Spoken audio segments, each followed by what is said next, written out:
Hello बच्चों।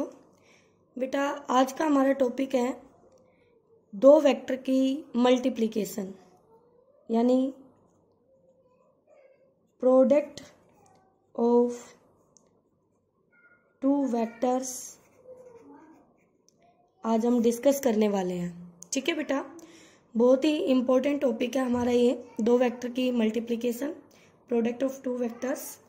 बच्चों हम दो वेक्टर को मल्टीप्लाई दो तरह से करते हैं। हमारे पास टू वे हैं वेक्टर को मल्टीप्लाई करने के। ठीक है, तो पहला आता है डॉट प्रोडक्ट और दूसरा आता है क्रॉस प्रोडक्ट। बच्चों डॉट प्रोडक्ट, दो वेक्टर के बीच हम ऐसे एक डॉट लगाते हैं और क्रॉस प्रोडक्ट दो वेक्टर के बीच ऐसे क्रॉस लगाते हैं हम। जैसे ए और बी हमारे दो गिवन वेक्टर है, तो डॉट के लिए ए वेक्टर, फिर डॉट ऑपरेशन, फिर बी वेक्टर, ऐसे लिखा जाएगा। क्रॉस के लिए बेटा ए वेक्टर ऐसे क्रॉस और फिर बी वेक्टर ऐसे लिखा जाएगा। ठीक है, इस तरह से हम रिप्रेजेंट करते हैं इन दो वेक्टर की प्रोडक्ट को।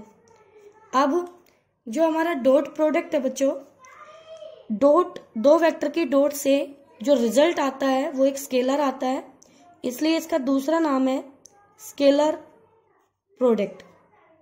Scalar product.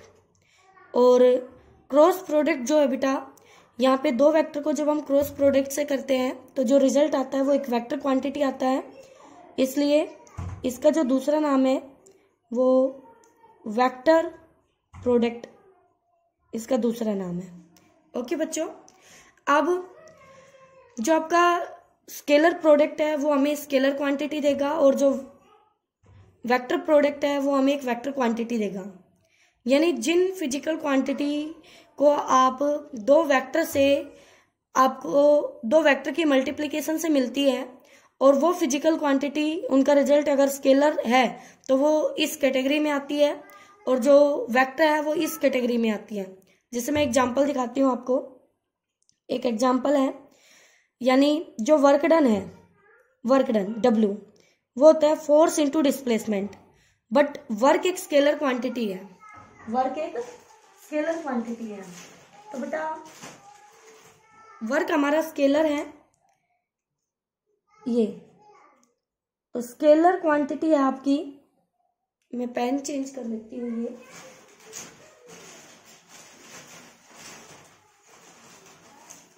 हाँ जी बेटा, वर्क डन कैसी क्वांटिटी बताई? स्केलर क्वांटिटी है, तो वर्क हो गया हमारा स्केलर। ठीक है, और ये आता है दो वेक्टर की मल्टीप्लिकेशन से, फोर्स और डिस्प्लेसमेंट। यानी ये फोर्स और ये डिस्प्लेसमेंट मान लो मैंने ऐसे रिप्रेजेंट किया। अब मुझे रिजल्ट स्केलर चाहिए, तो इनके बीच का जो ऑपरेशन होगा वो डॉट होगा। तो फोर्स और डिस्प्लेसमेंट को हम डॉट प्रोडक्ट से मल्टीप्लाई करेंगे तो वो हमें क्या देगा? वर्क डन देगा।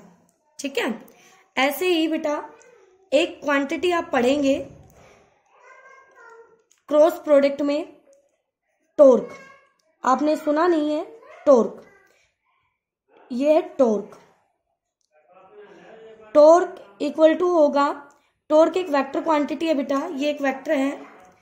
तो वेक्टर हमें कब मिलेगा? जब दो वेक्टर की क्या हो? क्रॉस मल्टीप्लाई हो। तो ये वेक्टर है और वेक्टर के लिए फोर्स और डिस्प्लेसमेंट, तो ये होगा R क्रॉस F। तो यहाँ पे कौन सा ऑपरेशन यूज हो रहा है? F। ठीक है, तो ये तो थोड़ी बेसिक बातें बताई मैंने आपको।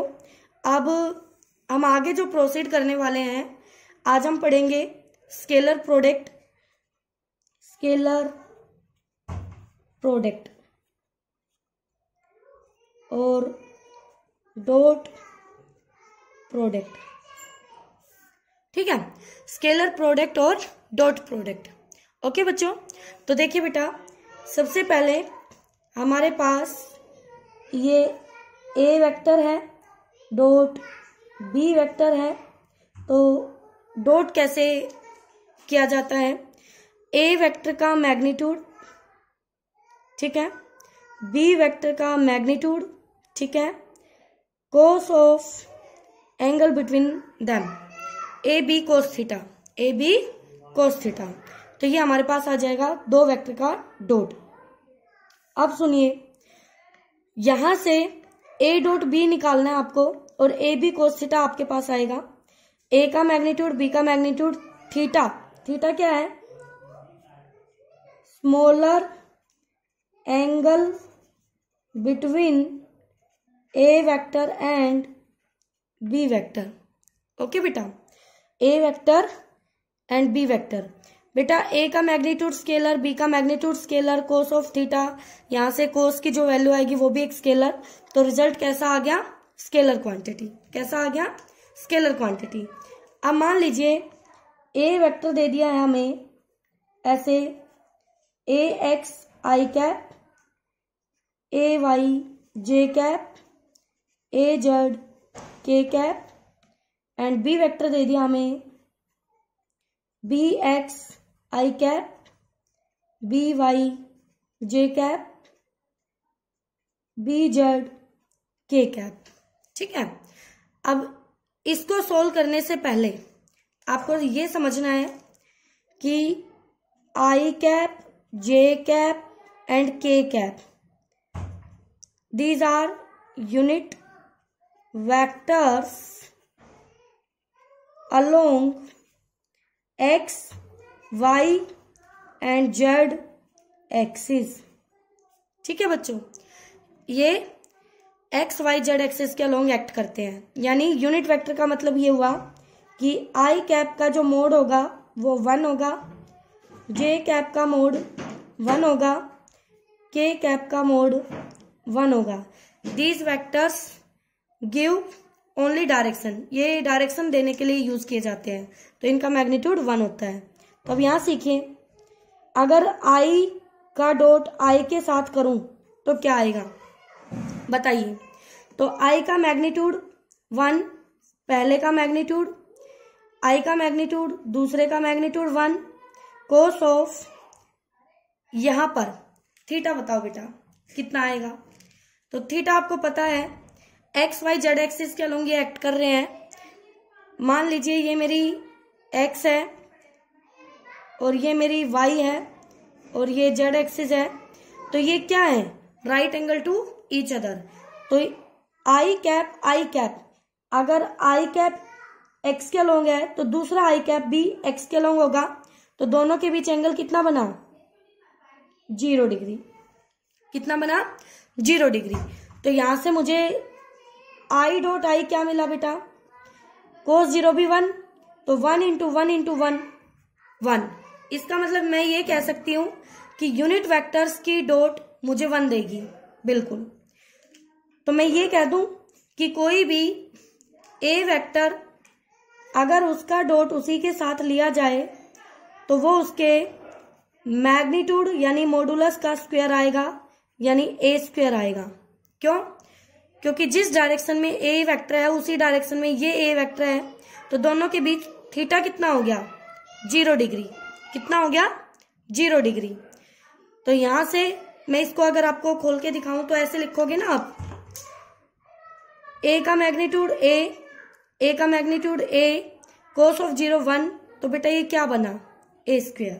तो इसीलिए तो मैंने बोला कि अगर हमारे पास एक वेक्टर अपने साथ ही डॉट करता है तो वो उसके मैग्नीट्यूड के स्क्वायर के इक्वल आएगा। ठीक है, ओके, आई डॉट आई हमने फाइंड आउट कर लिया बेटा। इसी तरह क्या हम फाइंड आउट कर सकते हैं, आई डॉट जे। अब बताओ, अगर ये मेरी एक्स वाई जेड, तो इधर है मेरा आई कैप,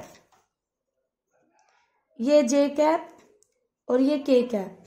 तो बताओ बेटा क्या लिखेंगे इसको हम, आई डॉट जे, आई का मैग्नीट्यूड 1, जे भी यूनिट वेक्टर 1, और आई और जे के बीच एंगल दिख रहा होगा आपको 90 डिग्री, कोस 90 0 होता है।